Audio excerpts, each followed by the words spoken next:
Next chapter है management accounting का chapter number 2। वित्तीय विवरण, अर्थ, उद्देश्य और प्रमुख विवरण। पहला आता है वित्तीय विवरणों का अर्थ। वित्तीय विवरण किसे कहते हैं? व्यापारी द्वारा वर्ष के अंत में ट्रेडिंग P&L बैलेंस शीट बनाए जाते हैं। इस ट्रेडिंग P&L बैलेंस शीट को ही वित्तीय विवरण यानी कि फाइनेंशियल स्टेटमेंट्स कहा जाता है। दूसरा आता है वित्तीय विवरण के उद्देश्य। ये क्यों बनाए जाते हैं ट्रेडिंग P&L बैलेंस शीट? पहला उद्देश्य लेन देनों का लेखा लाभ की गणना के लिए, बैलेंस शीट बनाने के लिए, बैलेंस शीट के आधार पर सही आर्थिक स्थिति गणना करने के लिए, आयकर को चुकाने के लिए, भविष्य की नीति निर्धारण के लिए ये वित्तीय विवरण बनाए जाते हैं। वित्तीय विवरण की प्रकृति क्या होती है? वित्तीय विवरण लिपिबद्ध होते हैं, मतलब सीक्वेंस में लिखे जाएंगे।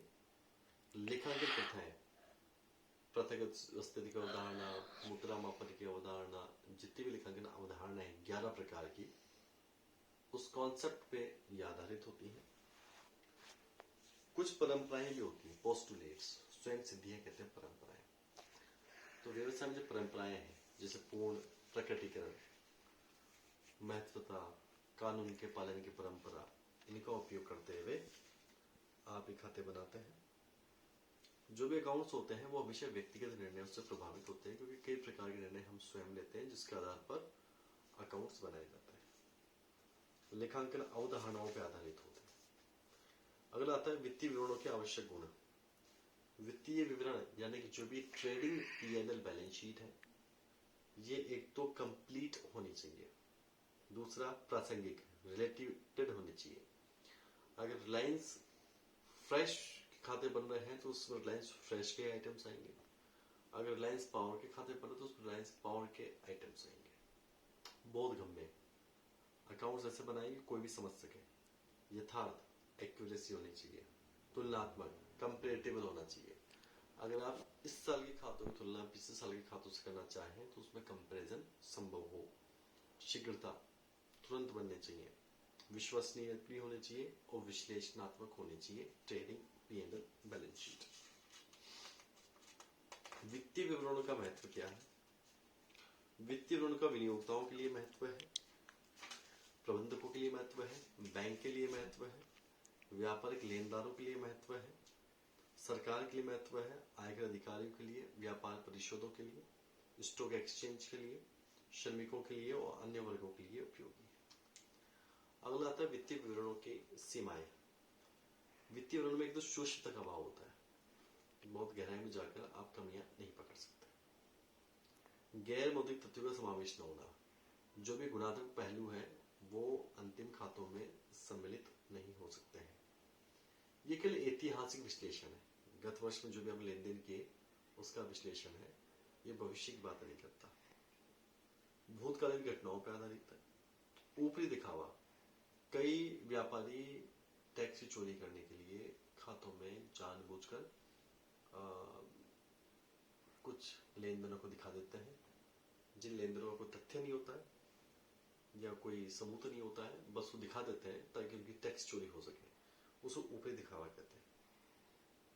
खाते हमेशा अंतरिम रिपोर्ट होती है, कभी फाइनल रिपोर्ट नहीं होती, क्योंकि चलते व्यापार के ही आप खाते बनाते हैं। इस वजह से मूल्य परिवर्तन को दर्शाना, जो भी आपकी बैलेंस शीट में जो संपत्तियां होती हैं उन संपत्तियों को कभी भी बाजार भाव से तुलना करके और उनकी सही वैल्यू को अपन नहीं दिखाते हैं। हम केवल ऐतिहासिक लागत में डेप्रिसिएशन को माइनस करते हुए दिखाते हैं और व्यक्तिगत निर्णयों से ये प्रभावित होते हैं। अगला आता है वित्तीय विवरणों के प्रकार। वित्तीय विवरणों में एक तो बनती है बैलेंस शीट, दूसरा लाभ हानि खाता, fund flow, cash flow, value added, छठा ह्यूमन रिसोर्स अकाउंटिंग, सातवां सोशल अकाउंटिंग और सातवां सोशल इनकम स्टेटमेंट यानी कि सोशल कॉस्ट बेनिफिट स्टेटमेंट। ऐसे ये 8 प्रकार के वित्तीय विवरण बनाए जाते हैं। सबसे पहले आता है बैलेंस शीट। बैलेंस शीट का एक नया फॉर्मेट है, ये नया फॉर्मेट मैं आपको PDF रूप में दे दूंगा। इस नए फॉर्मेट में जो भी बैलेंस शीट बनती है कंपनीज में, वो कंपनीज में हमेशा एक्ट 2013 के अनुसार बैलेंस शीट बनती है। इसमें इसका जो फॉर्मेट होता है वो लंबवत फॉर्मेट होता है। पहले दायित्व आएंगे और फिर संपत्तियां लिखी जाती है। दायित्व सबसे पहले आता है इक्विटी एंड लायबिलिटीज, जिसमें पहले आएगा share holders fund. Share holders fund में शेयर कैपिटल को शामिल करेंगे।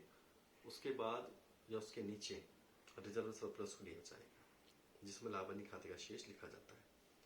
उसका अगला बिंदु आता है शेयर एप्लीकेशन पेंडिंग मनी, जैसे कोई फर्स्ट को सेकंड को का पैसा कोई बकाया हो उसको लिखा जाएगा। फिर नॉन करंट लायबिलिटीज को लिखा जाएगा, जैसे लोन है, डिवेंचर है। उसके नीचे करंट लायबिलिटीज जैसे क्रेडिटर है, बीपी है, बैंक ओवरड्राफ्ट, इनको लिखा जाता है। फिर उसके बाद में आती है संपत्तियां, नॉन करंट और करंट। नॉन करंट में आती है लैंड, बिल्डिंग, प्लांट, मशीन इस टाइप की, और करंट में आती है cash, bank, stock, debtor, DR etcetera. इस फॉर्मेट को आपको ऐसे कैसे लर्न करना होता है। एक बनता है इसमें लाभ हानि खाता। लाभ हानि खाते का फॉर्मेट भी लंबवत प्रारूप में ही होता है, जिसमें सबसे पहले रेवेन्यू सेल्स को लिखा जाएगा। उसके बाद में कॉस्ट ऑफ एक्सपेंसेस के नाम से आप कॉस्ट ऑफ सेल्स को लेंगे, जनरल एक्सपेंस लेंगे, office selling and distribution expenses लेंगे। ये सारे सेल्स में से माइनस करने पर नेट प्रॉफिट आएगा। नेट प्रॉफिट में से टैक्स माइनस करेंगे, प्रॉफिट आफ्टर टैक्स आता है, और उसमें से डिविडेंड और रिजर्व माइनस करने के बाद बचा हुआ जो प्रॉफिट होगा वो बैलेंस शीट में हस्तांतरित किया जाता है।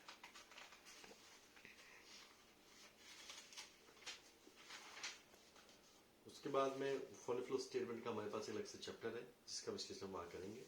कैश फ्लो का भी अलग से चैप्टर है। वैल्यू एडेड जो स्टेटमेंट होता है वो आपके एमकॉम में पढ़ाया जाता है।